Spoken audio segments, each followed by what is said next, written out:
ओम सहनाववतु सहनौ भुनक्तु सह वीर्यङ्करवावहै तेजस्विनावधीतमस्तु मा विद्विषावहै। ओम शान्ति शान्ति शान्तिः। ओम आप्यायन्तु ममाङ्गानि वाक्प्राणश्चक्षुश्रोत्रमथो बलमिन्द्रियाणि च सर्वाणि सर्वं ब्रह्मोपनिषदं माहं ब्रह्म निराकुर्यां मा ब्रह्म निराकरोत्। अनिराकरणमस्त्वनिराकरणं मे अस्तु तदात्मनि निरतेय उपनिषत्सु धर्मास्ते मयि सन्तु ते मयि सन्तु। ओम शान्ति शान्ति शान्तिः। हरिः ओम श्री गुरुभ्यो नमः। हरिः ओम। सदाशिवसमारम्भां शङ्कराचार्यमध्यमाम् अस्मदाचार्यपर्यन्तां वन्दे गुरुपरम्परां वन्दे गुरुपरम्पराम्। ओम यैरिमे गुरुभिः पूर्वं पदवाक्यप्रमाणतः व्याख्याताः सर्ववेदान्ताः तान्नित्यं प्रणतोऽस्म्यहम्।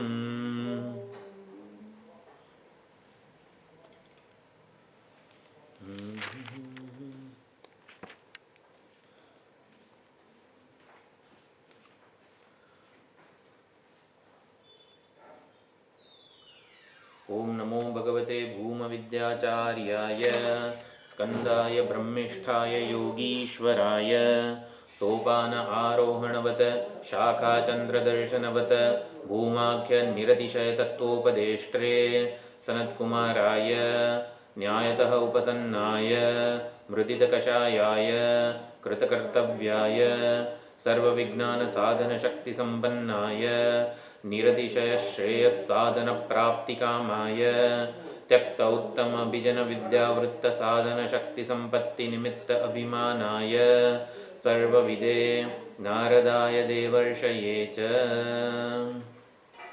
ओम नाम दिव्यः परो भूमा सर्वात्माकारकोऽद्वयः स्वात्मस्थः प्रत्यगानन्दो नक्षग्राह्यो ग्रहक्षमः सद्विद्याविरहादनेकमहिमत्रय्यादिविद्याविदः ह्यासीच्छोकमहार्णवे निपतनं श्रीनारदस्याप्यऋषेः यं भूमानमवाप्य तत्क्षणमभूत् शोकार्णवोत्तारणं प्राणान्ते सदृशं अगम्यममलं तं नौमि सिंहाननम्।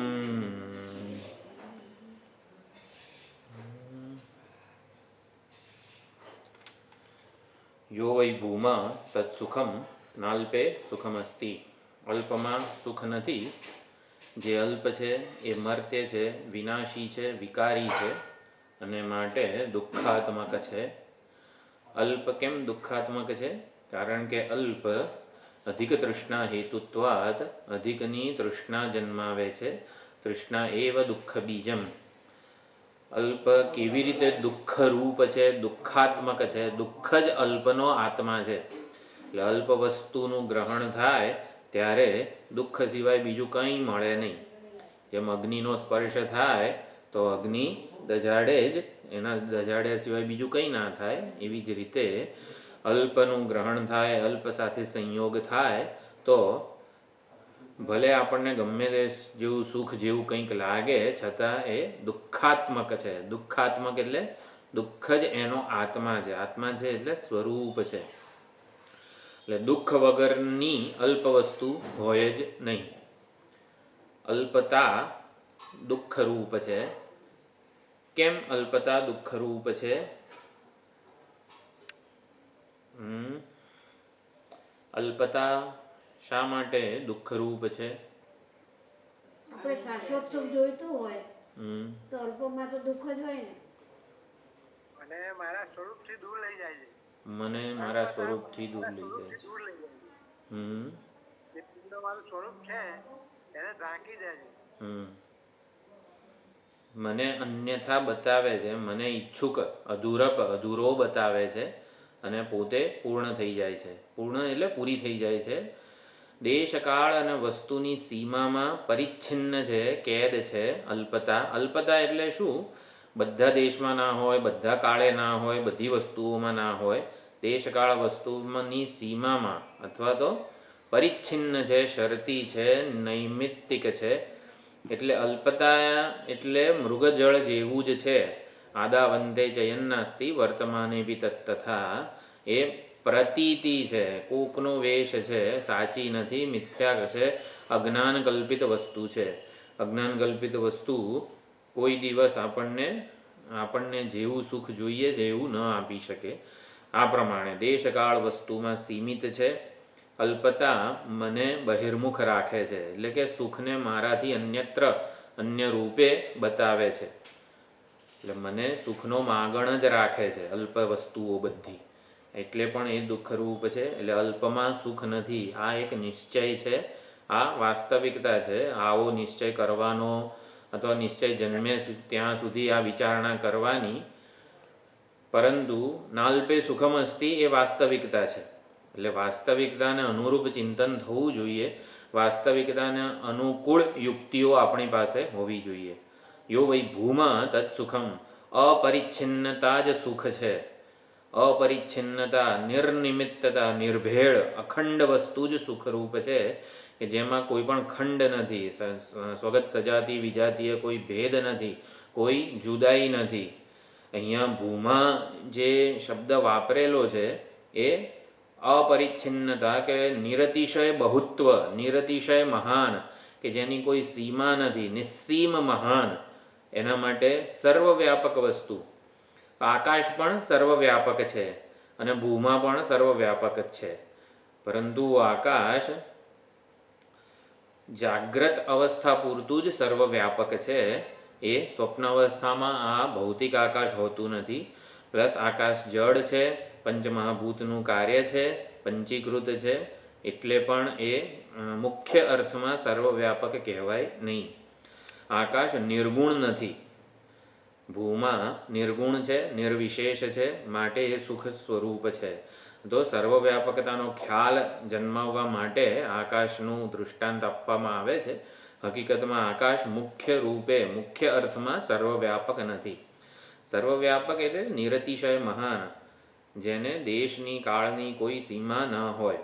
તો કાળમાં સીમિત છે આકાશ. કેમ? કારણ કે જાગ્રત અવસ્થામાં છે, સ્વપ્ન અવસ્થામાં બાધિત થઈ જાય છે, સુષુપ્તિમાં બાધિત થઈ જાય છે.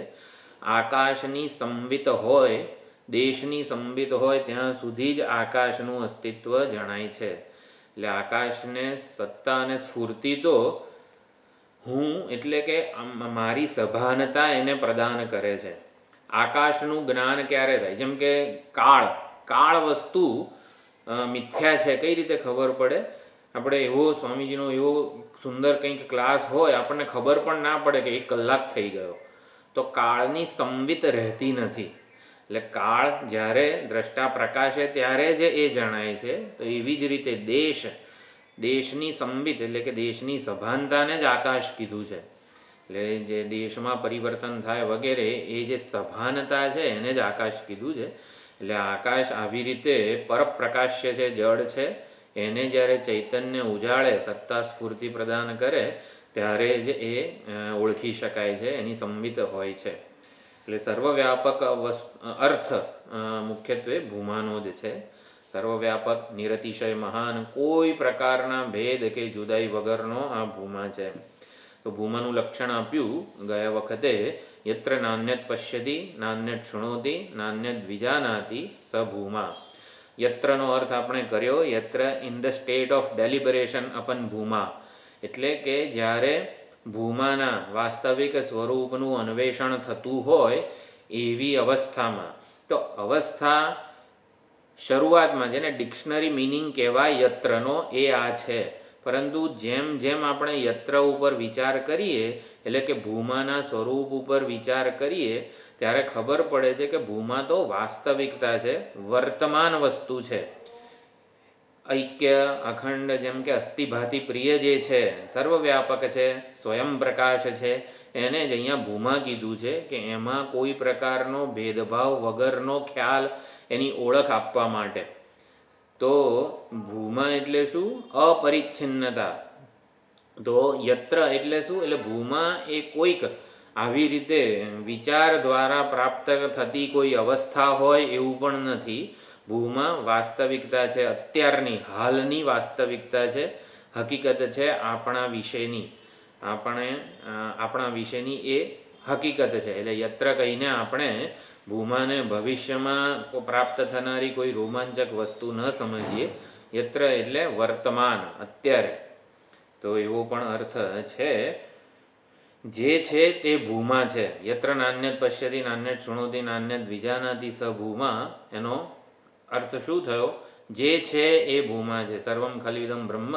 એને જ આવી રીતે કીધું છે, જ્યાં અન્યને જોતો નથી, અન્યને સાંભળતો નથી, અન્યને જાણતો નથી. એટલે ન અન્યત વિજાનાતિ, એના પણ બે પ્રકારે અર્થ કર્યા. તમે નકાર કોની સાથે જોડો છો? અન્યને જોતો નથી એટલે પોતાને જુએ છે, તો એવું પણ નથી. એટલે ન પશ્યતિ, બીજાને જોવાની જરૂરિયાત વગરનો આ ભૂમા છે. બીજાને સાંભળવાની જરૂરિયાત વગરનો ભૂમા છે.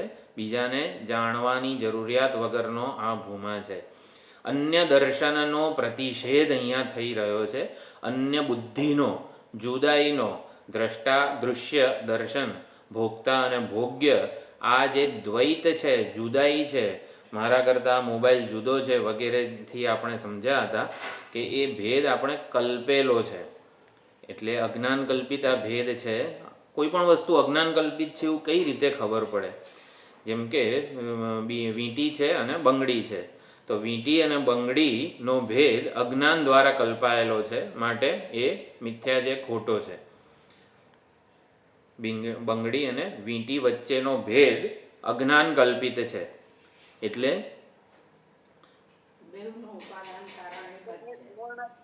બંને સુવર્ણ તત્વરૂપે સુવર્ણ સુવર્ણનો એ આકાર આપ્યો, એનું નામ આપ્યું. એટલે વાસ્તવમાં એ આકાર છે જ નહીં, સુવર્ણ જ છે. એ રૂપમાં ગોઠવાયેલું સુવર્ણ છે. બરોબર. ફક્ત નામરૂપ જુદા. નામરૂપ જુદા છે. સુવર્ણમાં કંઈ આ વસ્તુઓ નથી. એટલે અજ્ઞાન કલ્પિત છે ભેદ.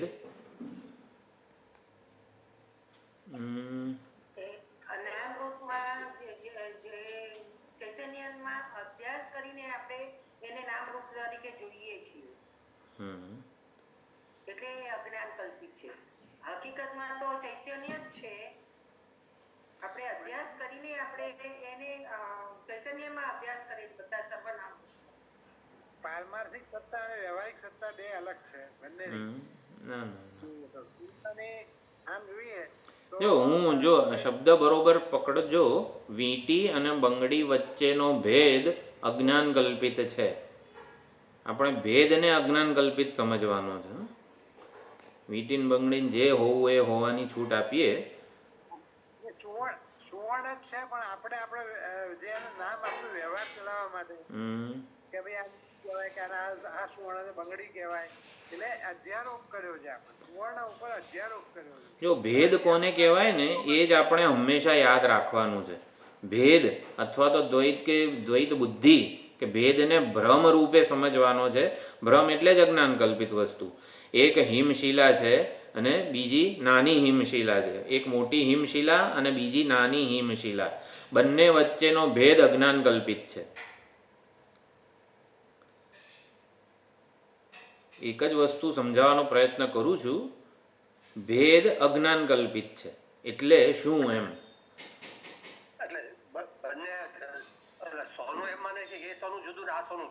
હા, બરોબર છે. જો આ જો ગઈ વખતે સમજાવવાનો પ્રયત્ન કર્યો હતો. હા, આને ભેદ કીધો છે. જો મોટી હિમશિલા એવું માને કે મારામાં જળ વધારે છે, મારામાં મોટું જળ છે, અને નાની હિમશિલામાં મારા કરતાં થોડું ઓછું કે નાનું જળ છે. ઓલું બંગડી એમ માને કે હું વધારે સારું સુવર્ણ છું, એટલે મારા કરતાં જુદું સુવર્ણ વીંટીમાં છે. એટલે સુવર્ણમાં અમારામાં તાત્વિક વસ્તુ જુદી છે એવું જે માને છે ને એને ભેદ કીધો છે. જો આપણે બધા જુદા છીએ એવું આપણે માની જ લીધું છે કે જુદા છીએ, એટલે કે મારા દ્વારા જોનારું ચૈતન્ય અને તમારા દ્વારા જોનારું ચૈતન્ય જુદું આપણે માનીએ તો પછી ભેદ છે એવું કહેવાય. આપણે અત્યારે જ એવું માની લઈએ કે મારી આંખ દ્વારા તમારી આંખ દ્વારા જોનારું ચૈતન્ય એક જ છે, સાંભળનારું ચૈતન્ય એક જ છે, બોલનારું ચૈતન્ય એક જ છે, આવું માની લઈએ તો આપણામાં કોઈ ભેદ નથી. આને જ અદ્વિતીયતા કીધી છે. નાન્ય દતોસ્તિ દ્રષ્ટા, એના સિવાય બીજો કોઈ જોનારો નથી, એના સિવાય બીજો કોઈ સાંભળનારો નથી. આપણે દ્રષ્ટા શ્રોતા મનતા વિજ્ઞાતા આપણા બધાના જુદા જુદા માનીએ છીએ ને એને જ ભેદ કે દ્વૈત કીધેલું છે. દ્વૈત કે ભેદ કોને કીધો છે? ચૈતન્યને વિભક્ત માનીએ, ચૈતન્યને ઉપાધિ વિશિષ્ટ માનીએ. ઉપાધિથી વિશિષ્ટ, આ ઉપાધિથી વિશિષ્ટ થયેલું ચૈતન્ય તમારી ઉપાધિથી વિશિષ્ટ થયેલું ચૈતન્ય જુદું છે. હિમશિલાનું જળ અને મોટી હિમશિલાનું અને નાની હિમશિલાનું જળ જુદું છે. સુવર્ણનું બંગડીનું અને વીંટીનું સુવર્ણ જુદું છે, પૃથક છે, વિભક્ત છે. આને દ્વૈત કે ભેદ બુદ્ધિ કીધેલી છે. આ ભેદ બુદ્ધિ દુઃખનું કારણ છે. એકવાર હું એવું સમજું કે મારું દ્રષ્ટા અને તમારું દ્રષ્ટા ચૈતન્ય જુદું છે, એટલે હું વધારે જોઈ શકતો હોઉં, તમે વધારે ના જોઈ શકતા હો, તો મને મારા માટે થોડુંક એ થાય, તમારા માટે થોડીક હીણપત્ની કે જે ઉતરતી લાગણી જન્મે. એટલે ચૈતન્યમાં ઉપાધિના ધર્મો કલ્પીએ અને પછી ચૈતન્યને જુદું કે વિભક્ત માનીએ પછી જ સંસાર ચાલુ થાય છે. એને જ સંસાર કીધો છે. દ્વૈત બુદ્ધિને સંસાર કીધો છે. આપણે બધી ઉપાધિના ધર્મો, વિશેષતાઓ, મર્યાદાઓ જુદી જુદી છે જ, એને દ્વૈત કે જુદાઈ નથી કીધી. આપણામાં તાત્વિક ભેદ છે, એટલે કે જોનારું દ્રષ્ટા શ્રોતા મનતા ચૈતન્ય જુદું છે આપણા બધામાં એવું માનીએ એને દ્વૈત બુદ્ધિપૂર્ણ વ્યવહાર કહેવાય. એ જ દુઃખનું કારણ છે. અને આપણે એવું સમજી લઈએ કે આપણા બધામાં રહેલા હૃદયસ્થ ચૈતન્ય સ્વરૂપ પરમાત્મા એક જ છે, તો પછી એને અદ્વિતીયતા કહેવાય. આ ભૂમાં છે. એટલે યત્ર નાન્યત પશ્યતિ નાન્યત શૃણોતિ એનો શું અર્થ થયો? આ રીતે કે જ્યાં બીજાને જોતો નથી એટલે ન પશ્યતિ, એટલે બીજાને જોવાની જરૂરિયાત નથી. આજે બીજાને જોવાની જરૂરિયાત કેમ જન્મે છે? હું મને પોતાને દ્રષ્ટા માનું તો મારા માટે જુદું દ્રશ્ય કલ્પાય છે. હકીકતમાં દ્રષ્ટા અને દૃશ્ય જેવો કોઈ ભેદ જ નથી. જે છે એક અદ્વિતીય દ્રષ્ટા જ છે. દ્રષ્ટા પોતાને મર્યાદિત માને એક ક્ષણે દૃશ્ય એનાથી જુદું કલ્પાય છે. આવું અજ્ઞાન એટલા માટે આ ભેદને અજ્ઞાન કલ્પિત કીધો છે. જે ક્ષણે દ્રષ્ટા પોતાના સાચા સ્વરૂપને ભૂલે, સાચા સ્વરૂપની નોંધ ન લે, ચૈતન્ય દ્રષ્ટા, ત્યાં એક ક્ષણે એ પોતાને એક દૃશ્ય સમજે અને બીજા દૃશ્યને પોતાનાથી જુદું કલ્પે છે કે આ મારાથી જુદું છે. એટલે જ આ મોબાઈલ મારાથી જુદો છે એવું ક્યારે જ ખ્યાલ આવે? જ્યારે હું મને પોતાને એક દૃશ્ય ઉપાધિ માનું તો આ મોબાઈલ રૂપી દૃશ્ય મારાથી જુદું છે, વિભક્ત છે.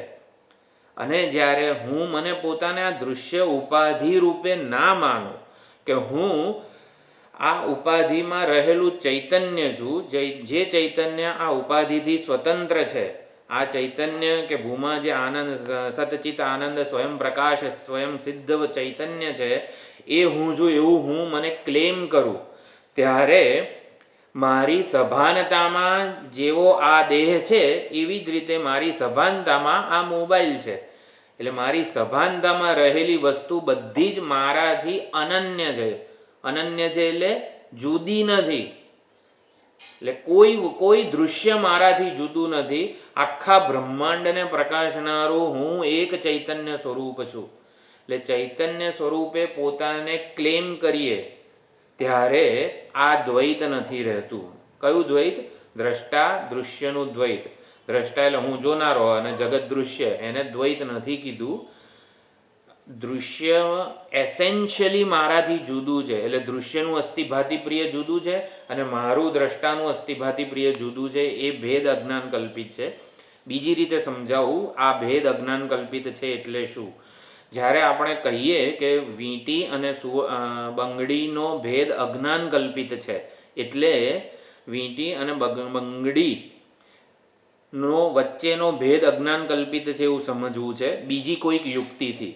એ કઈ રીતે સમજી છે? ત્યારે જ સમજાય જ્યારે આ વીંટી અને બંગડી બંને કોઈક એક વસ્તુના જ વેશ છે. જેમ કે સુવર્ણના જ વેશ છે એવું પણ સમજી શકાય. આ બીજી યુક્તિ છે. બંને વચ્ચેનો ભેદ અજ્ઞાન કલ્પિત છે એવું સમજવા માટે આપણે એવું નિર્ધારણ કરવું પડે કે કોઈક એક વસ્તુએ આ બે વેશ ધારણ કરેલા છે. એટલે દ્રષ્ટા અને દૃશ્યનો ભેદ અજ્ઞાન કલ્પિત છે એવું સમજવા માટે એવું પણ વિચારી શકાય કે કોઈક એક ચૈતન્યએ જ દ્રષ્ટાવેશ ધારણ કર્યો છે અને એ દ્રષ્ટાવેશ ધારણ કરીને દૃશ્યને જોઈ રહ્યો છે. એટલે દ્રષ્ટા અને દૃશ્ય બે જુદી સ્વતંત્ર એકબીજાથી વિભક્ત વસ્તુઓ નથી. દ્રષ્ટા અને દૃશ્ય, હું અને આ મોબાઈલ કોઈક એક વસ્તુના જ રૂપ છે એવું આપણે આમ નિર્ધારિત કરી શકીએ છીએ. હું અને આ મોબાઈલ કોઈક એક વસ્તુના જ રૂપ છે.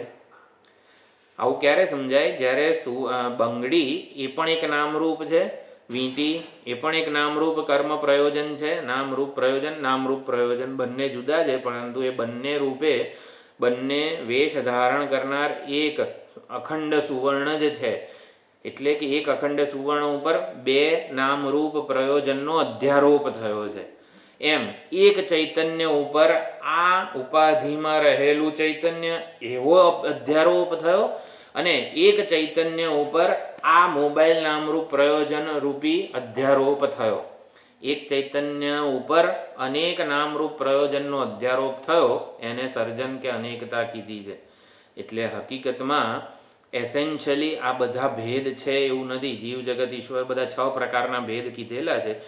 જીવનો ભેદ, જીવ જગતનો ભેદ, જીવ ઈશ્વરનો ભેદ, ઈશ્વર જગતનો ભેદ. આ બધા એટલે ભેદભાવ કોને કીધા છે? ચૈતન્યને વિભક્ત માનીએ, ચૈતન્યને ઉપાધિ વિશિષ્ટ માનીએ એને ભેદ કીધા છે.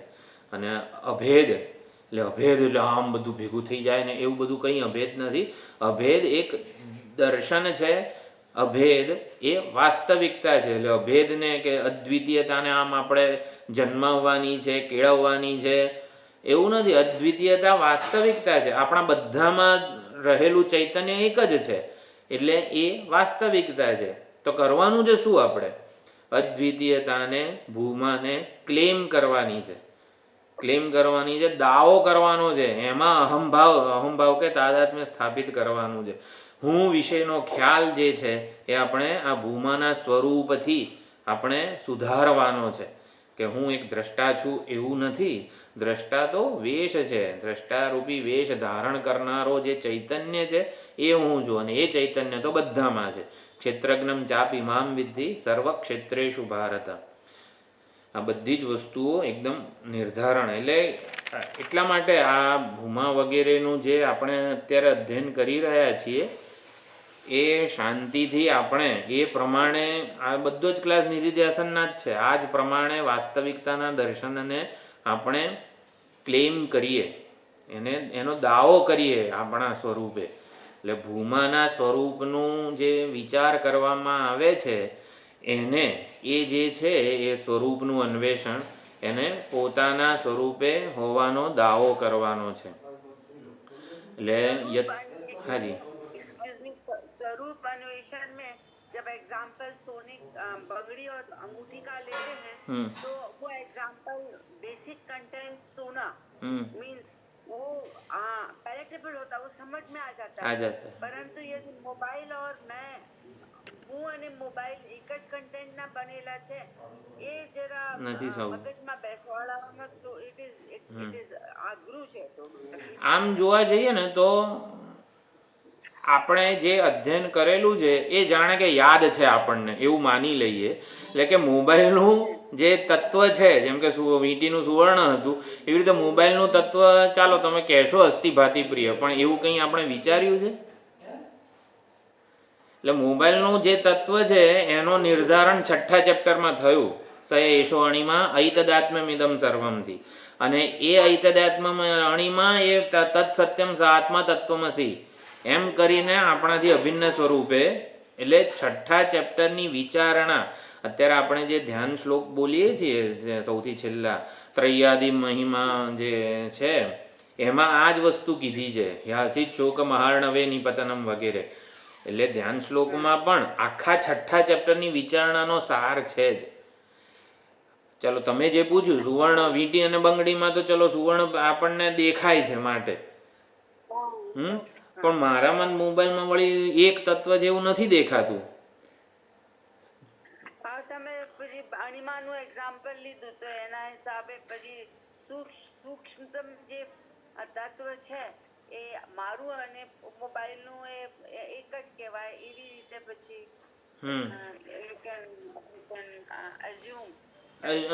છે ને યુક્તિઓ મેં છે ને બીજો જે અજ્ઞાન કલ્પિત ભેદથી સમજાવ્યું કે કોઈક એક વસ્તુએ આ બે નામરૂપ ધારણ કરેલા હોવા જોઈએ, એટલે આપણી પાસે 1000 યુક્તિઓ હોવી જોઈએ.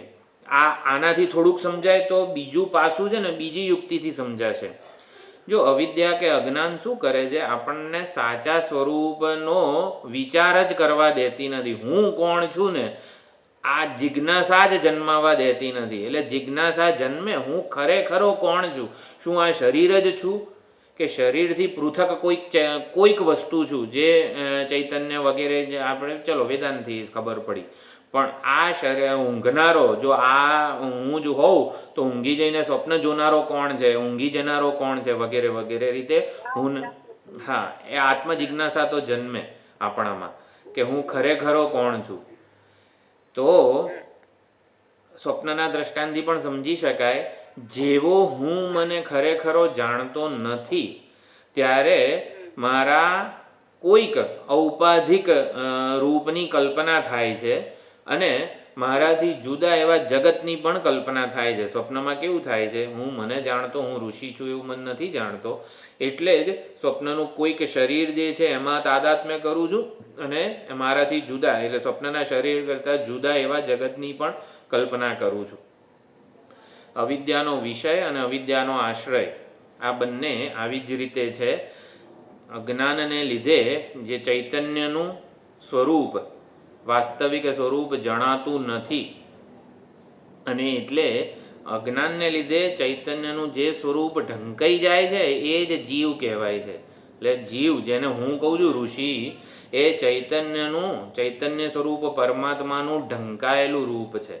ઢંકાયેલું એટલે વાસ્તવિક જે છે ને એ નથી જણાતું, વાસ્તવિકતા નથી ખબર પડતી મને, અને હું મને એક જ ઉપાધિમાં રહેલો માનું છું. અને અજ્ઞાનને લીધે ચૈતન્યનું સ્વરૂપ જે જણાય છે ને એ જગત છે. હકીકતમાં જગત મારાથી જુદી વસ્તુ નથી, એ અજ્ઞાનને લીધે જે જણાય છે ને એ અજ્ઞાન કલ્પિત છે. તમને શું જણાય છે? આખું જગત જણાય છે, આ દેહ જણાય છે, મન જણાય છે, મનની વૃત્તિઓ જણાય છે, મનના આગ્રહો જણાય છે. આ બધી વસ્તુ અજ્ઞાન કલ્પિત છે, અજ્ઞાનને લીધે જણાય છે. જે જણાય ને એ અજ્ઞાન કલ્પિત હોય, આવું તો કંઈ હોય? જે જણાય એ અજ્ઞાન કલ્પિત કેમ હોય? એનું એનાલિસિસ કરીએ, કોઈ પણ વસ્તુનું એનાલિસિસ કરીએ તો પૃથ્વી તત્વમાંથી છેક આકાશ તત્વ સુધી જઈએ, અને આકાશ તત્વથી અવ્યક્ત કેવળ સચ્ચિત આનંદ જ આવે. કોઈ પણ વસ્તુનું એનાલિસિસ કરીએ છેલ્લે સચ્ચિત આનંદની અંદર એ તો વેદાંતે કીધું, પણ વેદાંત ના કે મારાથી જુદું હોય એટલે અજ્ઞાન કલ્પિત હોય. એ તો સર્પ ઉપર રજ્જુ ઉપર સર્પ જેવું લાગે છે જગત. રજ્જુને આપણે જોવા જઈએ છે તો સર્પ હોતો જ નથી. એટલે એવી રીતે પરમાત્મા ઉપર આપણો અધ્યારોપ કરીને પ્રતીતિ થાય છે ને કે ભાઈ આ જગત છે, હું છું, તમે છો, આ શરીર છે, મન છે, મનની વૃત્તિઓ છે, એ બધું જ ચૈતન્યના પ્રકાશમાં જણાય છે, ચૈતન્ય અગ્નિમાં જણાય છે, ચૈતન્યના કારણે અસ્તિત્વ ધરાવે છે. એટલે હંમેશા આપણે જે કોઈ વિચારણા કરતા હોઈએ ને એ વિચારણા જગતમાંથી, સંસારમાંથી આપણને આત્માભિમુખ બનાવવી જોઈએ. એટલે જે જણાય છે અજ્ઞાન કલ્પિત છે, જે જણાય છે મિથ્યા છે. એટલે સોનું શું છે, સુવર્ણ, બંગડી, વીંટી, કંદોરો વગેરે બધું જણાય છે. જે જણાય છે મિથ્યા છે. જે જણાય છે ને એ સુવર્ણના સોપાધિક રૂપો જણાય છે.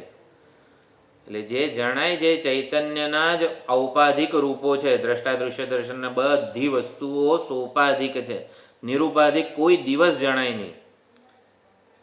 ઉપયોગી છે બધી વસ્તુ મિથ્યા. એ તો હા,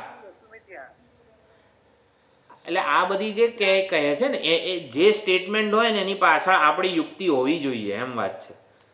આપણે એને સમજેલા હોવા જોઈએ. જે ઉપયોગી મિથ્યા સ્ટેટમેન્ટ છે માંડુક્ય કારિકાનું, તો એને આપણે સમજેલા હોવા જોઈએ, એમ હું કહું છું. મારાથી જે અન્ય જે અજ્ઞાન કલ્પિત છે જુદું છે, એટલે જાણનારો જ સત્ય છે. આપણે ત્યાં પહોંચવાનું છે. એને વૈરાગ્ય કીધો છે. વૈરાગ્ય એટલે આ બધું ખોટું છે, મિથ્યા છે, ક્ષણભંગુર છે, અનિત્ય છે, એ જે હોવું એ હોય, પણ એને જાણનારો જે છે ને હું, એટલે જાણનાર ચૈતન્ય છે પરમાત્મા, એ સત્ય છે. એટલે ત્યાં સુધી પહોંચવાનું છે. આપણી કોઈ પણ વિચારણા જાણનારા સુધી પહોંચવી જોઈએ.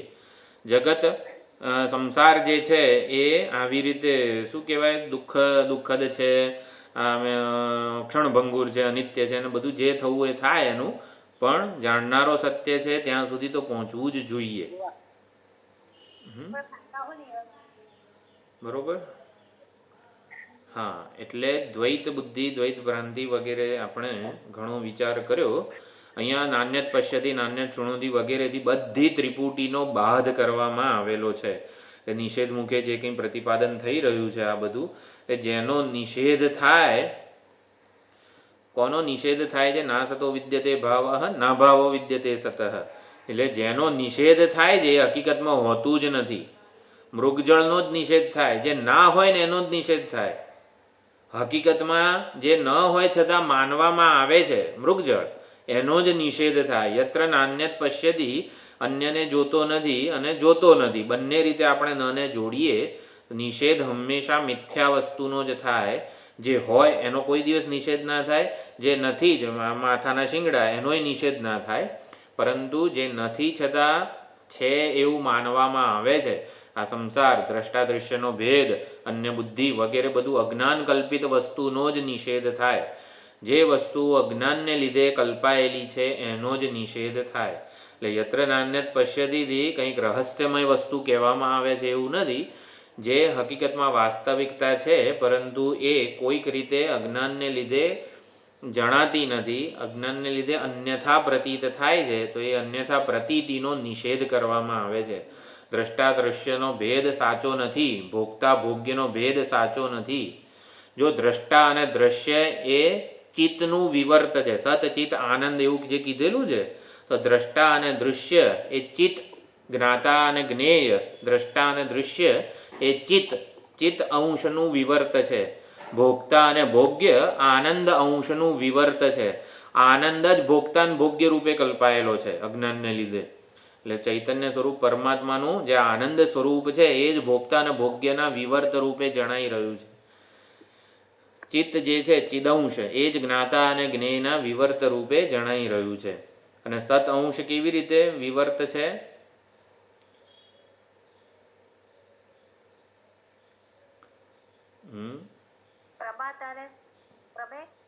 પ્રમાતા પ્રમેય ચિદંશનો વિવર્ત છે.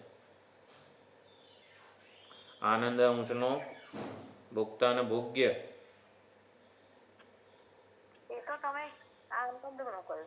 ભોગતા ભોગ્ય આનંદનો છે. પ્રમાતા પ્રમેય દ્રષ્ટા દૃશ્ય જ્ઞાતા જ્ઞેય ચિદંશનો છે.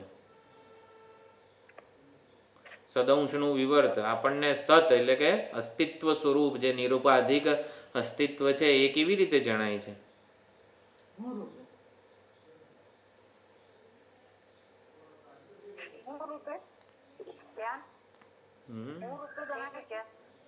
દ્રષ્ટા દૃશ્ય જ કહેવાય. આમ તો દ્રષ્ટા દૃશ્ય જગત રૂપે જણાય છે. સત્તા એક જગતમાં બે વસ્તુઓ છે, આત્મા અને અનાત્મા. હા, એટલે ચિત્ત છે પ્રમાતા જ્ઞાતા જ્ઞેય પ્રમેય વગેરે એનું વિવર્ત છે. સત્તાનું વિવર્ત, સત્તાનું એક જ સત્તા, એક અખંડ સત સ્વરૂપ જ આપણને બે રૂપે જણાય છે, જીવ અને જગત રૂપે. એને જોનારો અને ભોગ્ય વસ્તુ આવી રીતે જણાય છે. એમ ખ્યાલ આવે છે? સત્તાનું વિવર્ત એટલે બે જુદી જુદી વસ્તુઓ જણાય છે ને, જડ અને ચેતન. આપણને ખ્યાલ આવે છે કે નહીં? નથી આવતો? ચાલો હું લખી દઈશ ગ્રુપમાં. એટલે વિવર્ત જ એક વસ્તુનું જ વિવર્ત છે આ ભેદ. એટલે દ્વૈત એ વિવર્ત છે. વિવર્ત એટલે દ્વૈત એ અદ્વૈત કરતા જુદું છે, અન્ય છે, બે જુદી વસ્તુઓ છે. એક દ્વૈત ને એક અદ્વૈત એવું નહીં.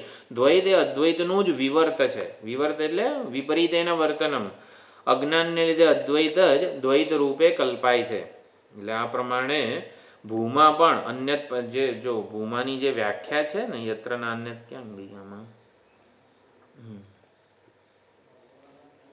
યત્ર નાન્યત પશ્યતિ નાન્યત શૃણોતિ નાન્યત દ્વિજાનાતિ સ ભૂમા. પછી શું લખ્યું છે? અથ યત્ર અન્યત પશ્યતિ અન્યત શૃણોતિ અન્યત દ્વિજાનાતિ તદલ્પમ. એટલે ભૂમાની પણ વ્યાખ્યા કીધી અને અન્યત એટલે અલ્પની પણ વ્યાખ્યા કીધી. અથ યત્ર અન્યત પશ્યતિ, જ્યાં બીજો બીજાને બીજા કરણ વડે જુએ છે, કર્તા કર્મ કરણ. આવી રીતે જે છે કર્તા અને કર્મ, એનું દ્વૈત પણ સત્તાનું વિવર્ત જ કહેવાય. તો આ પ્રમાણે અન્યત પશ્યતિ અન્યત શૃણોતિ અન્યત વિજાનાતિ તદલ્પમ. એટલે અલ્પની પણ વ્યાખ્યા કરી. તો અલ્પમાં યત્રનો શું મિનિંગ થાય? અહીંયા અથ પછી યત્ર લખેલું છે. આ યત્રનો અલ્પમાં શું મિનિંગ થાય?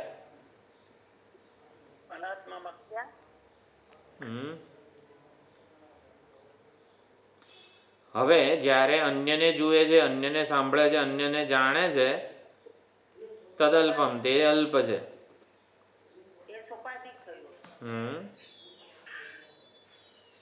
યત્ર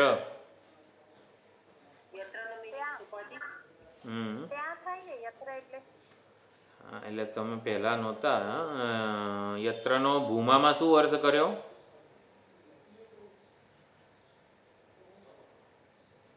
યત્ર નાન્યત પશ્યતિ નાન્યત શૃણોતિ સ્વરૂપ,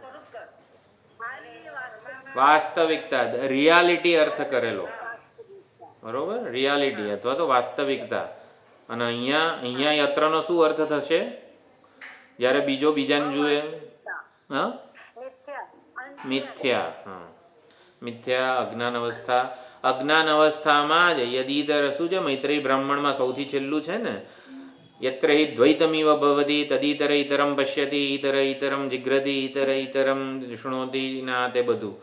એટલે જ્યાં દ્વૈત અવસ્થા તો ના કહેવાય, દ્વૈતરૂપી ભ્રાંતિકાળે યત્ર પણ ભ્રાંતિકાળ કહેવાય, અન્યથા દર્શન કહેવાય. એટલે દ્વૈત બુદ્ધિ કે મિથ્યા, આ બધી વસ્તુઓને જ્યારે સત્યતા આપવામાં આવે છે, સત્યનું સાચું નિરુપાધિક સ્વરૂપ છે એને જાણવામાં ન આવે, ત્યારે સત્ય જ ભોગતા ભોગ્ય, પ્રમાતા પ્રમેય વગેરે દ્વૈત રૂપે કલ્પાય છે. તો એને યત્ર કહેવાય છે. એટલે અદ્વિતીયતા કે અદ્વૈત એ દ્વૈતનું અધિષ્ઠાન છે. દ્વૈત એ અદ્વૈતનું વિવર્ત છે, અદ્વૈત એ દ્વૈતનું અધિષ્ઠાન છે. જ્યારે દ્વૈત છે ત્યારે અદ્વૈત જ વાસ્તવિકતા છે, સત્ય છે. અને જ્યાં અદ્વૈત રૂપી વાસ્તવિકતા પર આ દ્વૈત ભોગતા ભોગ્ય વગેરે દ્વૈત કલ્પાય છે. એટલે આપણે જ્યાં દ્વૈતના દર્શન કરી રહ્યા છીએ એને જ આ ભૂમા કે છાંદોગ્ય ઉપનિષદ અદ્વૈત તરીકે કહે છે. આપણે જેને સાપ રૂપે જોઈ રહ્યા છીએ એને જ ડાયા માણસો દોરી કહે છે. એટલે આપણે જેને આ જગત મારાથી જુદું છે, હું જગતને જોનારો છું, એવું જે દ્વૈત કલ્પી રહ્યા છીએ એને જ આ છાંદોગ્ય ઉપનિષદ ભૂમા કે અદ્વૈત કહે છે. એટલે દ્વૈત અને દ્વૈત એ અદ્વૈતનું વિરોધી હોય ને એવું બધું નથી. અદ્વૈત એ દ્વૈતનું અધિષ્ઠાન છે, સત્ય અધિષ્ઠાન છે. એટલે દ્વૈત બુદ્ધિ એટલે સમજી લેવાનું, આપણે ચૈતન્યને ઉપાધિ વિશિષ્ટ માનીએ, અસ્થિભાતિ પ્રિયને ઉપાધિ વિશિષ્ટ માનીએ, એને દ્વૈત કહેવાય છે. એટલે ચૈતન્યના સોપાધિક ભેદ આપણે સાચા માનીએ, સુવર્ણના સોપાધિક ભેદ સાચા માનીએ, એટલે કે બંને સોનામાં બંગડી અને વીંટીમાં સુવર્ણને જુદું છે, એટલે સુવર્ણ આનું થોડું સારું છે, આનું થોડું ખરાબ છે વગેરે, સોનાને ઉપાધિના ધર્મોથી વિશિષ્ટ માનીએ એને ભેદ કીધેલો છે.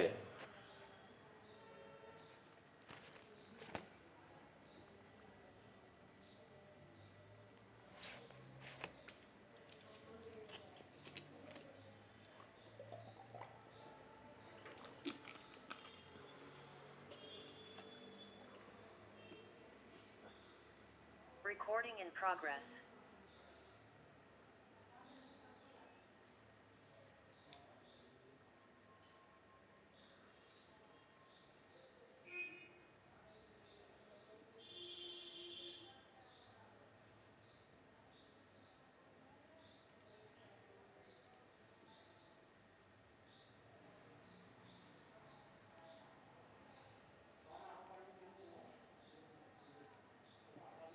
ભૂમા એક અને અદ્વિતીય છે. આ બધું એનું વિવર્ત અજ્ઞાનને લીધે જ જણાય છે. એના અજ્ઞાનને લીધે આટલી મોટું બધું જણાઈ રહ્યું છે પ્રપંચ. એટલે હું સર્વ છું એમાં આવી જ ગયું ને. હા, મારું અને આ જગતનું તત્વ એક જ છે. આને જ સમજાવવા માટે ભગવદ્ ગીતામાં પરા અને અપરા પ્રકૃતિ કીધી છે. બંને ભગવાનની જ છે. અપરા પ્રકૃતિ રૂપી આ જગત અને પરા પ્રકૃતિ રૂપી જીવ. એટલે પરા પ્રકૃતિ એટલે એ રીતે બધું જ મત્તઃ પરતરમ નાન્યત કિંચિદ અસ્તિ ધનંજય એવી પ્રતિજ્ઞા કરી ત્યાં 7મા અધ્યાયમાં ભગવાન. હા, એટલે યત્ર નાન્યત પશ્યતિ સ ભૂમા, જ્યાં બીજાને જોતો નથી એ ભૂમા છે. એટલે શું? 3 વસ્તુઓ. ત્રિપુટીનો બાદ કરવાનો છે આપણને ભૂમામાંથી, એટલે કે ભૂમામાંથી, મારામાંથી. જો મારામાંથી ત્રિપુટીનો બાદ કરવાનો છે, એટલે હું મને પોતાને દ્રષ્ટા માનું, આ જગતને દૃશ્ય માનું, અને આંખ વગેરે જે ઇન્દ્રિયો કે કરણ સાધન છે એના વડે હું આ જગતને જોઉં છું એવું માનતો હોઉં, ત્યારે યત્ર નાન્યત પશ્યતિ એમ કરીને બીજાને જોતો નથી. એટલે દ્રષ્ટાથી આ દૃશ્ય સ્વતંત્ર છે, જુદું છે, અન્ય છે એવું એ ભ્રાંતિ છે, એ સાચી વસ્તુ નથી એવું પહેલાં ઓળખવાનું છે. આ જગતરૂપી દૃશ્ય મારાથી જુદું છે એવું નથી, કારણ કે મારી સભાનતામાં છે એવું માની લો.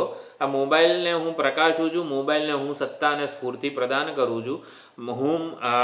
એટલે હું ન હોઉં તો આ મોબાઈલ સ્વયં પ્રકાશતો નથી, સ્વયં પોતાને જણાવતો નથી, પોતાની સાર્થકતા પ્રગટ કરતો નથી. એટલે આ પ્રમાણે દ્રષ્ટાથી દૃશ્ય જુદું છે, સ્વતંત્ર છે એવું નથી. એટલે કે દૃશ્યનો નિષેધ થયો, બાદ થયો. આપણે ત્રિપુટીનો નિષેધ કરવો છે તો એમાં પહેલું દૃશ્યનો નિષેધ કરવાનો.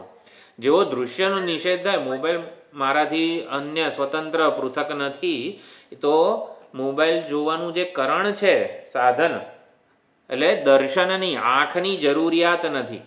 જેવું દૃશ્ય મારાથી સ્વતંત્ર નથી તો અન્યના દર્શન માટે આંખની જરૂર હોય ને મારે. એટલે આંખ રૂપી, એટલે કે ચક્ષુવૃત્તિ રૂપી જે દર્શન છે, જેને કરણ કીધું છે, સાધન, તૃતીયા વિભક્તિ વગેરે જે કરણ કીધું છે. જો આપણે 18મા અધ્યાયમાં કરણમ કર્મ કરતેતી ત્રિવિધ શું છે, ત્રિવિધા કર્મ ચોદના, એ પ્રમાણે 18મા અધ્યાયનો જે શ્લોક છે, કોઈ પણ ક્રિયા, અત્યારે હું બોલી રહ્યો છું તો બોલવાની, સાંભળવાની વગેરે કોઈ પણ ક્રિયા કર્તા, કર્મ અને કરણ, આ ત્રણના આધારે થતી હોય છે. આ 3 આધારને આપણે અજ્ઞાન કલ્પિત અથવા તો મિથ્યા સમજી લઈએ ને તો કોઈ ક્રિયા હકીકતમાં થઈ જ નથી રહી. અત્યારે ભગવદ્ ગીતામાં પણ જે ટોપિક ચાલે છે એ આ જ છે. કર્તા, કર્મ અને કરણ, આ 3ને મિથ્યા જાણવાના છે. તો સૌથી પહેલાં આપણે કર્મ દ્વિતીય વિભક્તિવાળું જે છે એને મિથ્યા જાણ્યું. આ દૃશ્ય મારી સભાનતાની બહાર હોય એવું નથી, સ્વતંત્ર નથી, એ દૃશ્ય મિથ્યા છે. જો દૃશ્ય મિથ્યા હોય તો એને જોવાની જે દર્શન વૃત્તિ છે, એટલે કે કરણ છે, એની પણ જરૂર નથી, એ પણ મિથ્યા. એટલે એમાંથી પણ સભાનતા સંકેલવાનો મને પૂરેપૂરું સ્વતંત્રતા છે. હા, અને દ્રષ્ટા, મારા જો દ્રષ્ટા મિથ્યા છે ને એવું કોઈ દિવસ નહીં કહેવાનું. ખ્યાલ આવે છે? જો જીવ મિથ્યા છે ને એવું આપણે કોઈ દિવસ સમજવાનું નહીં. જીવ બ્રહ્મ છે.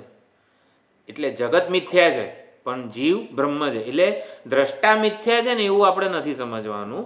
દ્રષ્ટાપણું મિથ્યા છે. જીવ ભાવ કે જીવપણું મિથ્યા છે. જો આપણે દ્રષ્ટા દૃશ્ય દર્શનનો નિષેધ કરી રહ્યા છીએ મારામાંથી ભૂમામાંથી, તો ત્રિપુટીનો બાદ એમાં દૃશ્ય અને દર્શનનો બાદ તો મિથ્યા છે એ સ્તરે થાય છે. પરંતુ મિથ્યા દ્રષ્ટાનું મિથ્યાપણું કેવું છે? દ્રષ્ટાપણું મિથ્યા છે. દ્રષ્ટા સત્ય છે, દ્રષ્ટાપણું મિથ્યા છે. દ્રષ્ટાપણું એટલે શું?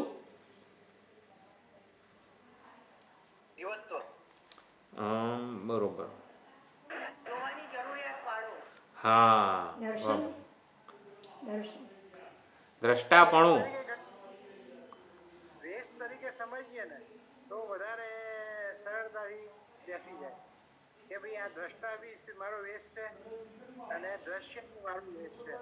એનું સ્વતંત્ર અસ્તિત્વ સંજોગો છે નહીં. ચૈતન્યની હાજરીવાળા સુષુપ્તિ હોય, સુષુપ્તિ અવસ્થાની અંદર નથી દ્રશ્ય કે નથી દ્રષ્ટા.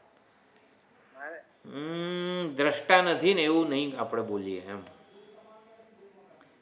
સુષુપ્તિમાં દ્રષ્ટા નથી એવું ના બોલાય. આમ સુષુપ્તિમાં દ્રષ્ટાપણું નથી એવું છે.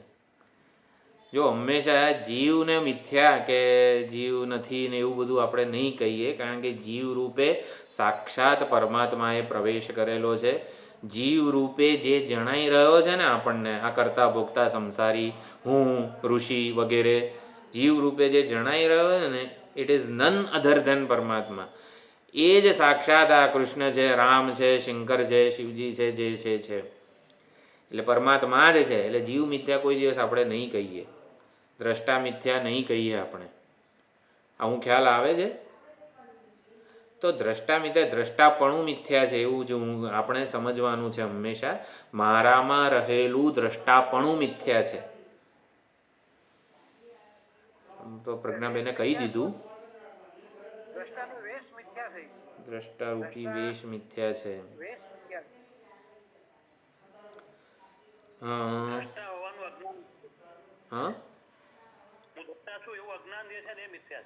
દ્રષ્ટા છું. દ્રષ્ટા કોને કહીશું આપણે? આંખ દ્વારા જોનારો જે છે વગેરે આપણે કહીએ છીએ એ મિથ્યા છે. પણ આપણે જરા પૂછીએ દ્રષ્ટાને. દ્રષ્ટા એટલે અત્યારે જે આ બધું જગતને જોઈ રહ્યો છે આંખ દ્વારા, દ્રષ્ટાપણું બદલાતું રહે છે. હા, બરોબર છે. ચૈતન્ય દેહ સાથે કે ઇન્દ્રિયો સાથે જ્યારે તાદાત્મ્ય કરે ત્યારે દ્રષ્ટા બની જાય. તાદાત્મ્ય થાય ત્યારે દ્રષ્ટાનો રોલ ભજવે. એટલે હું એ જ દ્રષ્ટાપણું જે છે ને એ મિથ્યા છે એવું સમજાવવાનો પ્રયત્ન કરું છું. પ્રજ્ઞાબેને કીધું જોવાની જરૂરિયાત મારામાં મિથ્યા છે.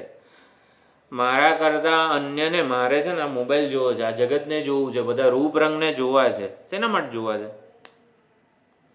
આંખો બંધ કરીને બેસી રહો ને આખો 24 કલાક. હું લેવા જોવું જ જગતને? હા, અન્ય જણાય છે. આપણે 24 કલાક આંખ બંધ કરીને કેમ નથી રહેતા?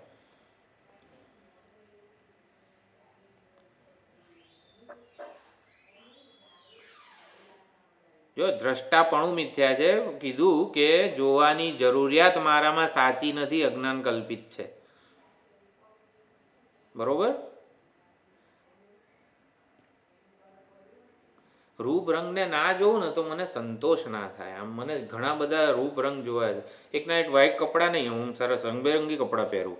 કેમ? આમ મને આમ જરા સારું લાગે. એકનું એક આખા જગતમાં બધા સફેદ કપડાં જ પહેરતા હોત તો, કાળા કપડાં જ પહેરતા હોત તો શું જોવાની મજા આવે? વૈવિધ્ય ગમે છે રૂપ રંગનું આપણને. શેના માટે ગમે છે વૈવિધ્ય? ઇન ધ સેન્સ કે જોવા, અન્ય જગતને જોવાની ઈચ્છા આ દ્રષ્ટામાં છે. એ આંખો બંધ કરીને નથી બેસવા માંગતો, કારણ કે અધૂરો છે. હા, પોતાનામાં હા અસંતોષ કે અધૂરપ છે મારામાં. હું છે ને જો આંખો બંધ કરીને નહીં બેસાય મારથી બહુ વાર.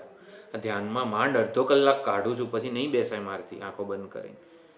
કેમ જોવાને કે દ્રષ્ટાના સાચા સ્વરૂપને જાણતા નથી, એટલે દ્રષ્ટા પોતાનાથી અન્ય એવા દૃશ્યને જોવાની જરૂરિયાતવાળો છે. દ્રષ્ટા પોતાને અધૂરો ઊણો જોઈશ નહીં ને તો મને નહીં આમ ફાવે, મને અનકમ્ફર્ટેબલ ફીલ થશે.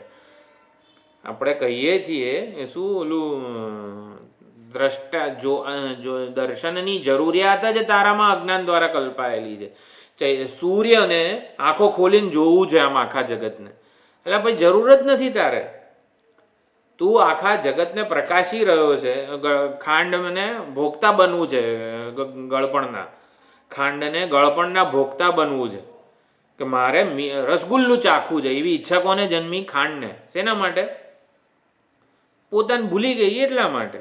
એટલે ભોગતા બનવાની જરૂરિયાત જ ખાંડમાં અજ્ઞાન કલ્પિત છે, ખોટી છે. દ્રષ્ટાપણું મિથ્યા છે. મારા દૃશ્યને આંખ વગેરે કરણ દ્વારા જોવાની જરૂરિયાત મારામાં ખોટી છે. સુખને અનુભવવાની જરૂરિયાત ભોગતામાં ખોટી છે, એટલે ભોગતાપણું મિથ્યા છે કે ખોટું છે, અજ્ઞાન કલ્પિત છે. તો ખ્યાલ આવ્યો? દ્રષ્ટાપણું મિથ્યા છે એટલે શું? આપણે ભૂમામાંથી નાન્યત પશ્યતિ વગેરે દ્વારા ત્રિપુટીનો બાદ કરવાનો છે. ત્રિપુટીનો બાદ એટલે નિષેધ, એટલે કે અજ્ઞાન કલ્પિત છે એવું સમજવાનું છે. અજ્ઞાન કલ્પિત એટલે દૃશ્ય મિથ્યા છે, કારણ કે દૃશ્ય એ મારી મુજ દ્રષ્ટાની સભાનતામાં છે અને માટે મારાથી જુદું સ્વતંત્ર નથી. એટલે દૃશ્યનો બાદ થયો. જો દૃશ્ય મારાથી જુદું સ્વતંત્ર ના હોય તો આંખની કોઈ જરૂર નથી. એટલે આંખ એટલે કે દર્શનની જરૂર નથી, એટલે દર્શનની પણ જરૂર નથી, અને દ્રષ્ટાપણું પણ સાચું નથી મારામાં. દ્રષ્ટાપણું એટલે દૃશ્યને જોયા વગર હું અધૂરો છું, અસંતુષ્ટ છું, અકૃતાર્થ છું. મારે દૃશ્યને જોઈને સુખી થવું છે, મારે દૃશ્યને જોઈને સંતોષ મેળવવો છે. હા સમજ, એટલે એવું બધું ના હોય એમ. એટલે ખાંડમાં જેમ રસગુલ્લું ચાખવાની ઈચ્છા જે છે ને એ દ્રષ્ટાપણું, ભોગતાપણું વગેરે કહેવાય. તો એ પ્રમાણે દ્રષ્ટાપણું મારામાં અજ્ઞાન કલ્પિત છે. દ્રષ્ટા સત્ય છે, દ્રષ્ટા જ ભૂમા છે, દ્રષ્ટા જ બ્રહ્મ છે. આપણે એ રીતે દ્રષ્ટા એટલે શું? આંખ દ્વારા જોનારો, એટલે કે જોનારું ચૈતન્ય. તો એનું વાસ્તવિક સ્વરૂપ તો ભૂમા કે બ્રહ્મ જે છે. આ પ્રમાણે આપણે નાન્યત પશ્યતિ દ્વારા ત્રિપુટીનો બાદ થયો. જો ત્રિપુટીનો બાદમાં દૃશ્ય અને દર્શનનો બાદ એક પ્રકારનો છે, દ્રષ્ટાનો બાદ જરા જુદા પ્રકારનો છે. દ્રષ્ટા પણ મારામાંથી પૂરેપૂરો પોતાને નહીં કાઢી નાખવાનો. દ્રષ્ટા મિથ્યા છે, હરિઓમ નહીં કરી દેવાનો. ભાઈ જોશે કોણ બ્રહ્મને? બ્રહ્મ સાથે એક થશે કોણ? દ્રષ્ટાપણું કલ્પિત છે. જીવ બ્રહ્મ છે. જીવપણું, જીવ ભાવ. જીવ ભાવ કે જીવપણું એટલે શું?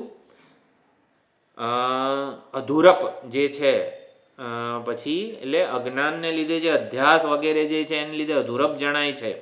જીવપણું એટલે કર્તૃત્વ, ભોક્તૃત્વ, સંસારિત્વ, એક ઉપાધિથી વિશિષ્ટ દેહાભિમાન, કર્તૃત્વ, આને જીવભાવ કહેવાય છે. દેહાભિમાન અને કર્તૃત્વ, આને જીવભાવ કહેવાય. એ જીવ સ્વરૂપ છું એ વાત બરોબર. હા, પણ આ દ્રષ્ટા વસ્તુ નથી. હા, એનો જે ફેરફાર થાય છે દ્રષ્ટાને કારણે એ નથી.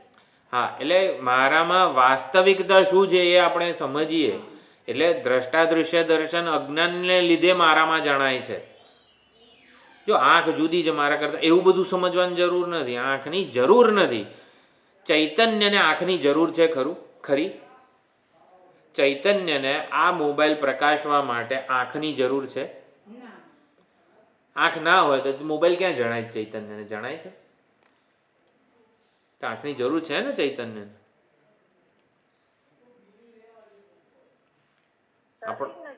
હા, શરીરને જરૂર છે. ચૈતન્યને આ મોબાઈલ આંખ બંધ છે અને મેં હાથથી પણ જાણે કે મોબાઈલને સ્પર્શ નથી કર્યો. હા, ચૈતન્ય ડાયરેક્ટ વ્યવહાર કરી શકે જ નહીં. એને મન બુદ્ધિ ઇન્દ્રિયોને માધ્યમ મારફત જ વ્યવહાર કરી શકે. ચૈતન્યનો વ્યવહાર કરવો હોય જરૂરિયાત વગરનો છે, પણ તારો વ્યવહાર કરવા માધ્યમની જરૂર પડશે. ડાયરેક્ટ એટલે અવ્યવહાર્ય છે. એને મોબાઈલની જરૂરત ક્યાં છે? ચૈતન્યને મોબાઈલની ક્યાં જરૂર છે? વાહ ભાઈ વાહ. મોબાઈલને પ્રકાશવા માટે ચૈતન્યને મોબાઈલને પ્રકાશવા માટે ચૈતન્યને આંખની જરૂર છે. એટલે મનુભાઈએ કીધું એ બરાબર છે. નિરુપાધિક વસ્તુ છે એ વ્યવહાર કરવા માટે સોપાધિક વેશ ધારણ કરે તો જ એ વ્યવહાર કરી શકે. કોઈને ઉજાળવા માટે વ્યવહાર માટે બરોબર છે. હા, હકીકતમાં મોબાઈલમાં અસ્થિભાતિ પ્રિય જે છે એ જે ચૈતન્ય કરતાં જુદું છે. આંખ ના હોય તો મોબાઈલને ના જાણી શકે ચૈતન્ય? હે? અરે હા, જાણી શકે. કારણ કે અસ્થિભાતિ પ્રિય આ ઉપાધિમાં અને મોબાઈલમાં બંને એક જ છે, એ જુદું નથી. એટલે મોબાઈલને પ્રકાશવા માટે ચૈતન્યને આંખની જરૂર નથી. એ સ્વયં પ્રકાશ અધિષ્ઠાન છે, સ્વયં પ્રકાશ છે. એટલે એ હોય એના માત્રથી બધું જ પ્રકાશિત થાય એની સન્નિધિમાં. એટલે ચૈતન્યને આંખની જરૂર નથી. આંખની જરૂર કોને છે? દ્રષ્ટાને છે. દ્રષ્ટા ઇન ધ સેન્સ આ ઉપાધિમાં રહેલો જે છે, આંખ દ્વારા જોનારો અહંકારને છે આંખની જરૂર. ચૈતન્યને આંખની જરૂર નથી. અલ્પને અલ્પની જરૂર પડે, અલ્પને અલ્પની જરૂર પડે. મહાનને અલ્પનો તો નિત્ય સંયોગ હોય જ અધિષ્ઠાન થયા. એટલે ચૈતન્યને આંખની જરૂર નથી મોબાઈલને પ્રકાશિત કરવા માટે, કારણ કે મોબાઈલમાં સત્તા સ્ફૂર્તિ રૂપે પોતે જ રહેલું છે. એટલે મોબાઈલ ચૈતન્યને આંખ વગર પણ જ્ઞાત છે, પ્રાપ્ત છે, સિદ્ધ છે, આત્મ સ્વરૂપે સિદ્ધ છે. જો અન્ય અલ્પને જ અલ્પની મદદથી અલ્પની જરૂરિયાત પૂર્તિ થાય. એટલે અલ્પતા કે પરિચ્છિન્નતા જ સંસાર છે. અપરિચ્છિન્નતા ભૂમા જે છે એ વાસ્તવિકતા છે, અધિષ્ઠાન છે. તો ભૂમામાં ત્રિપુટીનો બાધ કરવામાં આવી રહ્યો છે. જે છે એ ભૂમા જે સત્ય છે. હા, એટલે માટે કોઈ પણ અનુભવ આપણો, કોઈ પણ વ્યવહાર આપણો જે છે એ ભૂમાનો લક્ષક છે. એ ભૂમા સ્વરૂપ છે, વર્તમાન વાસ્તવિકતા છે. કોઈક રોમાંચક સત્યનો કોઈક રોમાંચક અનુભવ છે એવું નથી. એટલે યત્ર નાન્યત પશ્યતિ એ વાસ્તવિકતા જે છે સત્ય, એનું જ ઉદ્ઘાટન છે માત્ર.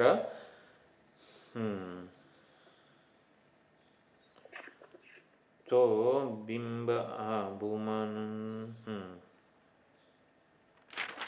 બીજું આપણે એકવાર ભાષ્ય ગઈ વખતે જોઈ રહ્યા હતા. આ નહીં,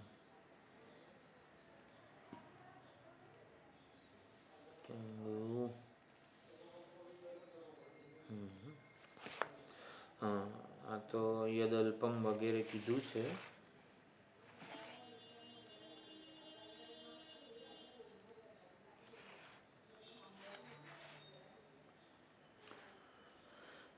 ભૂમા એટલે દ્વૈત સંવ્યવહાર વિલક્ષણો ભૂમા એવું કીધું. દ્વૈત સંવ્યવહાર વિલક્ષણ ભૂમા ઇતિ ઉક્તમ ભવતી. અથવા અન્ય દર્શન વિશેષ પ્રતિષેધેના આત્માનમ પોતાને જુએ છે એવું નથી, જોવાની જરૂરિયાત વગરનો આ ભૂમા છે.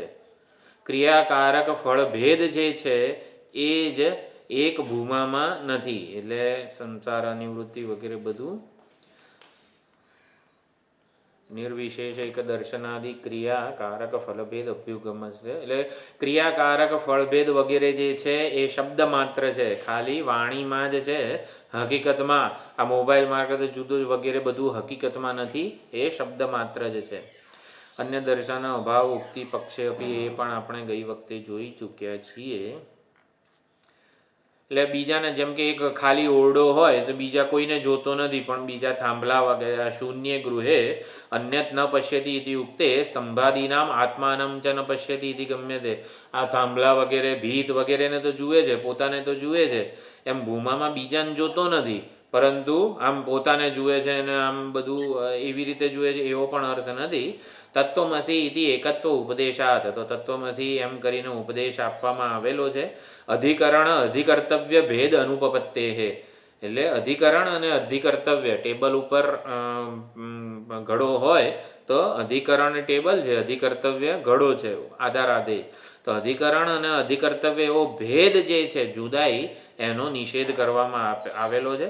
આ ભેદ બુદ્ધિને આપણે સારી રીતે સમજ્યા છીએ. એટલે આગળ જઈએ. વિજ્ઞાતારમરે કેન વિજાનીયાત સ્વાત્મની દર્શન અનુપપત્તિ. એટલે બીજાને જોતો નથી તો પોતાને જુએ છે? ના ભાઈ, એવું નહીં. સ્વાત્મની દર્શન અનુપપત્તિ. ક્રિયા કર્તા અને કર્મ એ બે જુદા જ હોય, કોઈ દિવસ એક ના હોય. પોતાને જુએ જેવું ના હોય. સ્વાત્મની દર્શન ક્રિયા અસંભવાત યત્ર ઇતિ વિશેષણમ અનર્થકમ પ્રાપ્તમ ન અવિદ્યાકૃત ભેદ અપેક્ષત્વાત. તો યત્ર કેમ કીધું છે? જો ભૂમાં જ વાસ્તવિકતા હોય તો કે અવિદ્યા, અત્યારે અજ્ઞાનને લીધે આપણે અન્ય દર્શન કરી રહ્યા છીએ, પોતાનાથી જુદા જગતને જોઈ રહ્યા છીએ. માટે એ અજ્ઞાનકૃત ભેદ વગેરેનું અનુમોદન કરીને કહેવામાં આવે છે કે યત્ર નાન્યત પશ્યતિ. એટલે અત્યારે અજ્ઞાનકૃત ભેદ અપેક્ષત્વાત, અત્યારે જાણે કે આપણે આ ભેદને સત્ય માની રહ્યા છીએ, પરંતુ ભેદની સત્યતા જ્યારે ખરી પડે છે, એટલે વિચાર કાળે, એટલે એ પ્રમાણે યત્ર શબ્દનો અહીંયા ઉપયોગ થયેલો છે. સત્ય એકત્વ અદ્વિતીયત્વ બુદ્ધિમ પ્રકૃતામ અપેક્ષ. પ્રકૃત જે સત્ય એક અદ્વિતીય બુદ્ધિ છે, સત એકમેવા દ્વિતીયમિતિ, એ અહીંયા કહેવામાં આવી છે. એવમ ભૂમની એકસ્મિન યત્ર ઇતિ વિશેષણ. અહીંયા ખાલી યત્ર કેમ કીધું છે એનો અર્થ ભાષ્યકારે સમજાવ્યો. અવિદ્યાવસ્થાયામ અન્ય દર્શન અનુવાદેન ચ ભૂમ્ન તદ અભાવત્વ લક્ષણસ્ય વિવક્ષિતત્વાત ન અન્યત પશ્યતિ ઇતિ વિશેષણમ. યત્ર કેમ કીધું છે? અવિદ્યાવસ્થામાં જ અન્યનું દર્શન થાય છે, એનો અનુવાદ કરેલો છે. અને ભૂમામાં એ અન્ય દર્શનનો, અવિદ્યાનો અભાવ છે, એવું અહીંયા કીધેલું છે. તસ્માત સંસાર વ્યવહાર ભૂમની નાસ્તિ ઇતિ સમુદાયાર્થ. ભૂમામાં સંસારનો કોઈ વ્યવહાર નથી. વ્યવહાર એટલે કરણમ કર્મ કરતેતી ત્રિવિધા. તો કરણ, કર્મ અને કર્તા, આ ત્રણ વસ્તુઓ હોય એને વ્યવહાર કહેવાય. ત્રિપુટીને વ્યવહાર કહેવાય. ભૂમામાં આ ત્રિપુટી નથી, ત્રિપુટી બાધિત થયેલી છે. ત્રિપુટી એ ભૂમાનું જ વિવર્ત છે, એવું આપણે સમજવાનું છે. એટલે ભૂમામાં આ ત્રિપુટી નથી. અન્યેન અન્યત પશ્યતિ ઇતિ તદલ્પમ. તો અલ્પમની વ્યાખ્યા શું કીધી? જ્યાં પરિચ્છિન્નતા છે, દ્રષ્ટાપણું સાચું છે મારામાં, દૃશ્યને જોવાની જરૂરિયાત મારામાં છે, દૃશ્યને નહીં જોઉં તો આમ અધૂરો અનકમ્ફર્ટેબલ ફીલ થઈશ, આ દ્રષ્ટાપણું મારામાં સાચું છે, માટે મારાથી જુદું દૃશ્ય સાચું છે, અને આંખ પણ મને જોઈશે જ. તો આ પ્રમાણે અન્યનું દર્શન આ રીતે ખોટું સમજવામાં આવે છે. એટલે અવિદ્યાકાલ ભાવી ઇતિ અર્થ. અલ્પ કોને કીધું? તદલ્પમ, મને અવિદ્યાકાલ ભાવી. જે આપણને અલ્પ જણાય છે એ બધું અવિદ્યા કાલ ભાવી, અવિદ્યાના કાળે જ જણાય છે, અવિદ્યાને લીધે જણાય છે, અવિદ્યા કાળ પૂરતું જ જણાય છે. અલ્પપણું એટલે મારામાં દ્રષ્ટાપણું, આ દૃશ્ય એવું જગત મારાથી જુદું, અને એની સાથે વ્યવહાર કરવા માટે ઇન્દ્રિયો રૂપી જે કરણો છે, આ જે સત્ય લાગે છે આપણને, એ હકીકતમાં અલ્પ છે, અવિદ્યાકાલ ભાવી છે. એટલે ક્યાં સુધી હું મને પોતાને દ્રષ્ટા માનીને જ વ્યવહાર કરું, ક્યાં સુધી આ જગતને દૃશ્ય માનીને મારાથી જુદું જ રાખું, ક્યાં સુધી આ જગત સાથે વ્યવહાર કરવા માટે ઇન્દ્રિયો રૂપી સાધનો જે છે એનો આવી રીતે પોતાના દ્રષ્ટાપણાને તૃપ્ત કરવામાં ઉપયોગ કરું. જો ઇન્દ્રિયો દર્શન મિથ્યા છે એટલે શું? આપણે દ્રષ્ટાપણાને સંતોષવા માટે, દ્રષ્ટા અધૂરો છે, એ જગતને જોયા વગર અધૂરો છે, તો ઇન્દ્રિયોનો આ રીતે આપણે સાધનોનો સ્વાર્થ, અભિમાનની પૂર્તિ માટે ઉપયોગ કરીએ, એ જ ભેદ બુદ્ધિ છે. તો જ્ઞાનકાળે ભૂમાનું દર્શન વગેરે થાય, ભૂમાનું જ્ઞાન થાય, ત્યારે પછી ઇન્દ્રિયો નહીં વાપરવાની જરૂરિયાત વગરનો ભૂમા છે, એવું આપણે સમજ્યા. એટલે ઇન્દ્રિયોનો સ્વાર્થ માટે, દ્રષ્ટાપણાને સંતોષવા માટે, બોલવા વક્તાપણાને સંતોષવા માટે જીભનો ઉપયોગ ના થાય, પરંતુ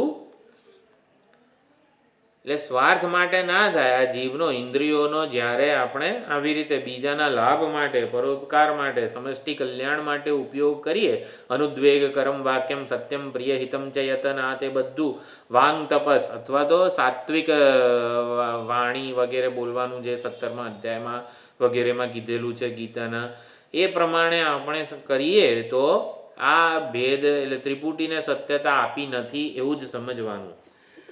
ત્રિપુટીને સત્યતા આપી ક્યારે કહેવાય? મારામાં દ્રષ્ટાપણું સાચું છે, એટલે કે દૃશ્યને જોવાની જરૂરિયાત મારામાં સાચી છે, એના વગર હું અધૂરો છું, હું અનકમ્ફર્ટેબલ છું, આંખો બંધ રાખીને હું અનકમ્ફર્ટેબલ છું વગેરે આપણે જે માનીએ છીએ. એટલે પછી કરણને આપણે આપણા સ્વાર્થ માટે વાપરીએ. આ સારું દૃશ્ય છે, આ ખરાબ દૃશ્ય છે, એવા રાગદ્વેષપૂર્વક દૃશ્યને જોઈએ. આ બધું દ્રષ્ટાપણું છે. એ મારામાં અજ્ઞાનને લીધે જણાય છે, વાસ્તવિક નથી. એટલે ત્રિપુટીનો બાદ આપણે આ રીતે કરવાનો છે આપણામાંથી. અવિદ્યા કાલ ભાવી ઇતિ અર્થ. કેમ ભાઈ? યથા સ્વપ્ન દૃશ્યમ વસ્તુ પ્રાક પ્રબોધાત તત્કાલ ભાવી. સ્વપ્ન દૃશ્ય કેવી છે? પ્રાક પ્રબોધાત, જાગ્યા પહેલા જ જણાય છે, અને તત્કાલ ભાવી સ્વપ્નકાળ પૂરતી જ છે. એવી જ રીતે તતઃ એવ તન્મર્ત્યમ, એટલે આખા જાગ્રત જગતને સ્વપ્ન દૃશ્ય જેવું કહી દીધું, માટે મર્ત્ય છે, વિનાશી છે, સ્વપ્ન વસ્તુવત એવ. એટલે જ્યારે ભૂમા કે સત વગેરેનું જ્યારે વિચાર થતો હોય ત્યારે ત્રણ સત્તાઓ નથી. પારમાર્થિક, વ્યવહારિક, પ્રાતિભાષિક, આવી ત્રણ સત્તાઓ નથી. પારમાર્થિક અને પ્રાતિભાષિક આ બે જ સત્તાઓ રહી જાય છે. તત્વનો જ્યારે વિચાર કરીએ ત્યારે બે જ વસ્તુ છે. એક જ્ઞાનને લીધે જે વાસ્તવિકતા છે એ પારમાર્થિક સત્ય, અને અજ્ઞાનને લીધે જે જણાય છે આ દેહ પણ પ્રાતિભાષિક સત્તા જ છે. આ દેહ મૃગજળ જેવો જ છે. આ દેહ દ્વારા બોલનારો, જાણનારો વગેરે જે છે એ પણ બધું જ મૃગજળ જેવું પ્રાતિભાષિક છે. આ દેહ પ્રાતિભાષિક છે. કોઈ એટલે આ દેહને આપણે વ્યાવહારિક માનીને વેદાંતનો વિચાર કરવાનો જ નથી. દેહને પ્રાતિભાષિક માનીએ ને તો જ વેદાંત વિચાર કર્યો કહેવાય. પ્રાતિભાષિક એટલે જોનારો જ્યાં સુધી એને જુએ ત્યાં સુધી જ એની સત્તા સ્ફૂર્તિ છે. એટલે આ બધું પ્રાતિભાષિક અને પારમાર્થિક બે જ સત્ય છે. સત્ય એટલે સત્યના આ પ્રમાણે એક પારમાર્થિકના અજ્ઞાનને લીધે જે જણાય એ પ્રાતિભાષિક. તતઃ એવ તન્મર્ત્યમ વિનાશી સ્વપ્નવત વસ્તુ એવ તદ વિપરીત ભૂમા યહ તદ અમૃતમ. હવે ભૂમાને અમૃત કીધું છે. તદ શબ્દ અમૃતત્વ પર સહી એવમ લક્ષણો ભૂમા હે ભગવાન કસ્મિન પ્રતિષ્ઠિત ઇતિ. તો આ પ્રમાણે હવે નારદજી એક વસ્તુ પૂછે છે સનતકુમારને.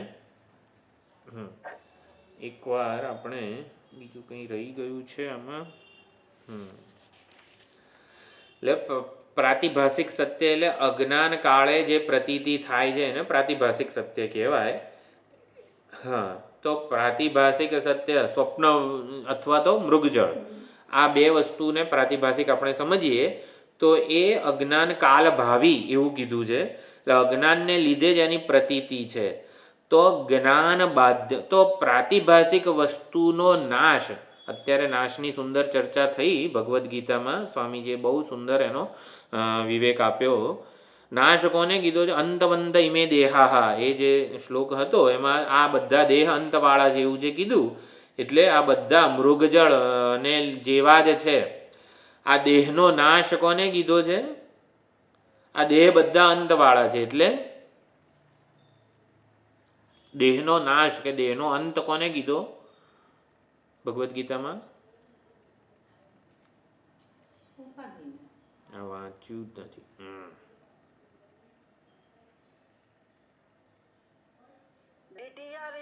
बीमार पड़ जाए तो देह का देह अंत कहलाएगा. दूसरा फिर अंतवंत इमे देहाहा, એટલે સૂક્ષ્મ શરીર સ્થૂળને છોડીને જતું રહે એ દેહનો અંત થયો. બોલો પ્રજ્ઞાબેન. હોય એ અવિનાશી હોય. અવિકારી છે માટે અવિનાશી છે આત્મા. એ વિકારી છે માટે નાશવંત છે. ના, એવું નથી. સૂક્ષ્મ શરીર સ્થૂળને છોડીને જાય તે વાંચ્યું નહીં? 10 વાર લાગજે. બોલો પ્રજ્ઞાબેન. દેહ અજ્ઞાન કલ્પિત છે એટલે એ નાશવંત જ છે. હા, મૃગજળ જેવો છે તે. કોઈ તો કે અડી જુએ. અંતવંત ઇમે દેહાહા. કેમ દેહ જ્ઞાન કલ્પિત છે? એટલે દેહની નશ્વરતા. અંતવંત એટલે કે નશ્વર છે. આ બધા દેહો એ અર્જુન નશ્વર છે, અંતવાળા છે. કેમ? જ્ઞાન બાધ્યતા એ જ એમની નશ્વરતા છે. મૃગજળ જેવા કીધા. હું કદાચ જે વિચાર લખેલો છે અંતવત આ દેહ કીધા છે, બીજી વાર મોકલીશ. એટલે જ્ઞાન બાધ્યતા જ એમનું મૃત્યુ છે. જ્ઞાન બાધ્યતા, જ્ઞાન વડે બાધિત થાય છે. નિત્ય અશરીરી એવા ચૈતન્યના જ્ઞાનથી આ દેહ બાધિત થઈ જાય છે. એ જ એમનું મૃત્યુ જે નાશ છે. એટલે એનું પ્રારબ્ધ પૂરું થશે ને હરિઓમ થઈ જશે, એ એનું મૃત્યુ નથી. મૃગજળનું મૃત્યુ ક્યારે થાય? ખબર પડે કે આ સાચું પાણી નહીં. હા, જાણી લઈએ ત્યારે. થોડુંક આમ વેદાંતની ભાષામાં કહીએ તો એના સાચું માનીએ એના મિથ્યાત્વને જાણીએ ત્યારે, છે માનીએ ત્યારે, ખોટું જેમ માનીએ ત્યારે. જ્ઞાન થાય ત્યારે તે જ્ઞાનનો બાદ થાય. મિથ્યાત્વને જાણીએ ત્યારે. મૃગજળની વાસ્તવિકતા જાણી લઈએ, હા, એની વાસ્તવિકતા જાણી લઈએ ત્યારે એનું મૃત્યુ થાય. મૃગજળનું મૃત્યુ ક્યારે થાય? બરોબર છે, કંઈ ખોટું નથી બોલ્યા તમે, પણ હા એની ઉપયોગિતા નથી. હા, તરસ છીપાવશે નહીં. બરોબર છે, મેં આવું નથી લખ્યું, એટલે સ્વામીજી આવું નહોતા બોલ્યા. મૃગજળનું મૃત્યુ ક્યારે થશે? સાપનું મૃત્યુ ક્યારે થાય? સાપનું મૃત્યુ ક્યારે થાય? દોરીના જ્ઞાનથી. જ્ઞાન થાય, તરસ જ્ઞાન. ના છુપાવી શકે, હા, પ્યાસ નહીં બુझा જ્ઞાન થાય શકે, ત્યારે. प्यास नहीं प्यास बुझा नहीं सकेगा बुझा तथा सकते। मृगजल जो है સાપનું મૃત્યુ ક્યારે થશે? સાપ ક્યારે મરી જશે? સાપનું આભાસીપણું જાણીએ ત્યારે. રજ્જુનું જ્ઞાન થાય ત્યારે. રજ્જુનું જ્ઞાન થાય ત્યારે બરોબર છે, પણ જરાક આમ સાપનો બાધ થાય ત્યારે. બરોબર છે. આ જો શબ્દો જ આમ તો 2-3 બદલવાના છે, બાકી સમજ્યા જો એ સાચું જ છે. આ દોરી છે એવું ખબર પડે ત્યારે, આ દોરી છે એવું ખબર પડે એટલે સાપ મરી જાય. સર્પ બુદ્ધિનો બાધ. હા, સર્પ બુદ્ધિનો બાદ જ્ઞાન વડે થાય. બધી વાત સાચી જ છે. દેહનું મૃત્યુ એટલે દેહ વાસ્તવમાં છે જ નહીં એવું જાણીએ ને, એ જ એનું મૃત્યુ છે. અંતવંત ઇમે દેહાહા, આ દેહ બધા તને દેખાય છે, વાસ્તવમાં છે જ નહીં. આ તો મૃગજળની જેમ જણાય છે તને. રેતી સત્ય છે એવું જાણીએ એ જ મૃગજળનું મૃત્યુ છે. એટલે દોરી સત્ય જે જાણીએ એ જ આ સર્પનું મૃત્યુ છે. તો દેહનું મૃત્યુ કોને કહેવાય?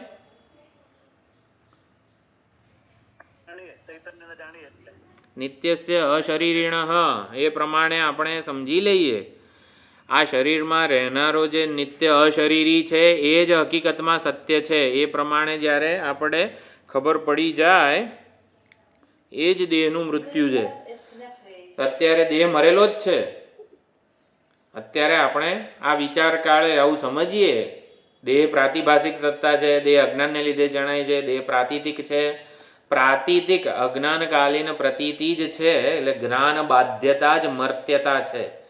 તો આ પ્રમાણે વિશેષનો અધ્યારોપ કે બાધ થાય, નિર્વિશેષ જ સત્ય છે. ઉપાધિ આવે અને જાય, નિરુપાધિક જ સત્ય છે. તો આ પ્રમાણે ગુણો આવે ને જાય, દોષ આવે ને જાય, નિર્દોષ નિર્ગુણ વસ્તુ જ સત્ય છે. આને જ સનાતન કહેવાય છે. આ નિર્ગુણ નિર્વિશેષ નિરુપાધિક આ બધું જે બોલ્યો સત્ય છે એને સનાતન કીધું છે. હા, તો સનાતન જ સ્વયં પ્રકાશ છે, ભૂમા સ્વયં પ્રકાશ છે.